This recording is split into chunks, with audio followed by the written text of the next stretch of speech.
For our acrylic paintings, we're going to be using a Stay Wet paint palette. You're going to need to grab a Ziploc bag that has all your supplies. You'll store these supplies in the Ziploc bag every day, and make sure you seal that Ziploc bag every day to keep your paints wet.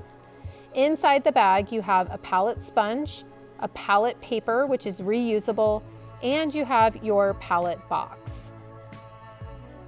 Before you can actually use the palette, you're going to need to prepare the palette. So you need to take your supplies over to the sink. Carefully unload your supplies at the sink, and you're going to need to do a little bit of prep work before the palette is actually ready. Start by turning on the water and getting the sponge wet. You want to run the sponge underneath the water for about 10 to 15 seconds, making sure that the water is absorbed into both sides of the sponge.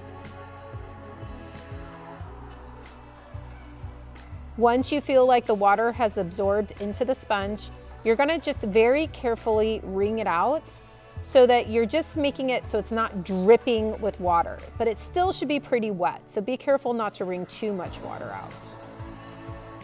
Place it into the bottom of your box.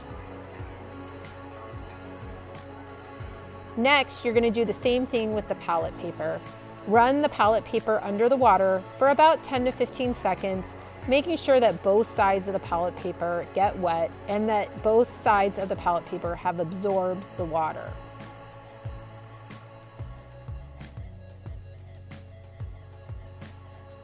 Then you just want to shake off excess water so that, again, the paper is not dripping with water. You want the paper pretty wet, but you don't want it dripping so that water is pooling onto the paper. Once you're done with that, you're going to snap the lid onto the box and you're going to put it back into the Ziploc bag. Then your paint palette is ready to use. One of the nice things about the reusable paint palette is that that palette paper is reusable. So when you're painting and you've completely filled up your palette paper, or you just want to start fresh with fresh colors, the nice thing about it is that you can actually wash that palette paper. So you can just take the palette paper to the sink, remove it from the box. I always like to rinse out the box and the sponge anytime that I'm cleaning off my palette paper. You can even use a scrub brush on the palette paper, and you just want to scrub off all the extra paint. When it runs clear, the water, then you'll know that it's ready to reuse. Now you're going to notice that your palette paper is still stained with whatever colors you used, but you can put that palette paper right back in the box and reuse it with paint. So you should be able to use the same piece of palette paper for this entire unit.